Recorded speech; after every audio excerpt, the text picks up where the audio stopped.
Hello everyone, my name is Mark Florence and I'm with the Southwest Technical College and Solar PV Outlaws.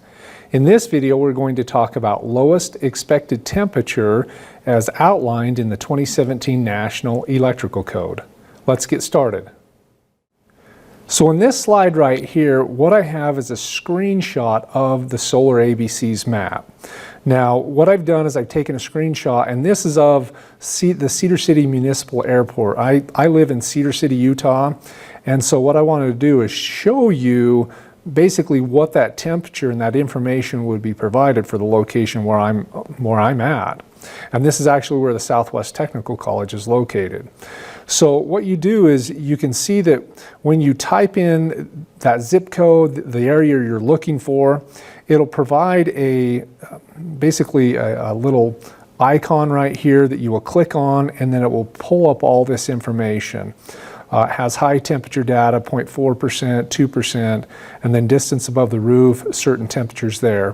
What we're looking for when we're trying to calculate the maximum voltage that a PV system will experience, what we're looking for is that coldest temperature. Now, keep in mind, this isn't the record low. This is an operational temperature where it's when the sun comes up and it's actually shining on the PV array, that's when voltage can actually be generated, and then it's that temperature at that time. So it's not the coldest temperature of the day, but it's actually a temperature when the sun's available and operational. And what we're looking for is right here, this extreme minimum that we have right here. And you can see that it's basically for Cedar City, it's negative 21 degrees Celsius. So what we'll do is we'll click on and go to that interactive map, and I'll show you how to do basically search out a specific location.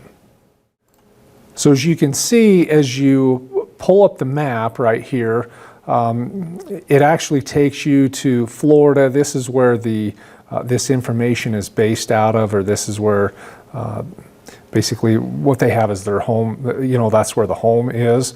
And what you want to do is you can actually search near a city or state. What I do is actually search by zip code. So I would type in 84720. That's the zip code here in Cedar City. And then I would click on that and submit it. And you can see what it does is it pulls up information. Here's Cedar City. We're located on the I-15 corridor. And that's the closest location where I would want to find this information. I can scroll around here and actually find some more information. St. George, which is about an hour south of Cedar City, much higher temperatures. It's a lower elevation. So the information or PV system that's located down here would have much different temperatures that it's operating with compared to Cedar City. Now, one thing you want to do and be careful with is here's Cedar City. We're about 5,800 feet above sea level. We're kind of on a desert plateau. Right here to the east of Cedar City, we have a mountain range where it gets as high as over 11,000 feet at one of the peaks up here. We want to be careful because and this is actually at Bryan Head, it's Bryan Head Peak. What I wouldn't want to do is actually use the temperature information for Cedar City if I was installing a system in Bryan Head, because it's an extreme, it's about 5,000 to 6,000 feet above sea level elevation change. This is up in the mountains, there's a ski resort there, and the temperatures that a PV system at Bryan Head experiencing would not be the same as Cedar City. So you have to be careful of thinking that this location right here would serve any area around it. You got to be careful. You got to make sure that the geographic location is a similar location. So anyways, just keep that in mind wherever the system's going to be installed. You want to look and think about that and make sure you know the area. So what you do is you just click on this little button right here, and it pulls up that information for Cedar City. And like I said, there's some information here, high temperature data.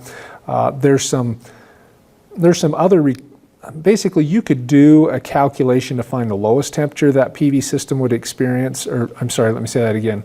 You could find the lowest voltage that that system would be operating at based on the temperature it's experiencing. That is not a code requirement, that's more of a performance requirement. What we're looking for is this extreme temperature. It's the lowest temperature the system will experience when there's sunlight available. And for Cedar City, it's negative 21 degrees Celsius. There are other locations. You could go to Alaska and things like that, and you'll get much colder temperatures. You can go to other areas like Florida and so forth that would provide warmer temperatures. It just depends on the location, the geographic location. So this is how you use that SolarABCs map. Now, if you're looking for other areas throughout the U.S., this basically works, but if you're trying to do other areas of the world, this map probably isn't going to work, and so you're going to want to find another resource to be able to help you find that temperature. Thanks for joining me today. If you found this information to be useful and you'd either like to stay connected or be notified about future videos, please be sure to subscribe to the YouTube channel, and I hope to see you in the future. Thanks.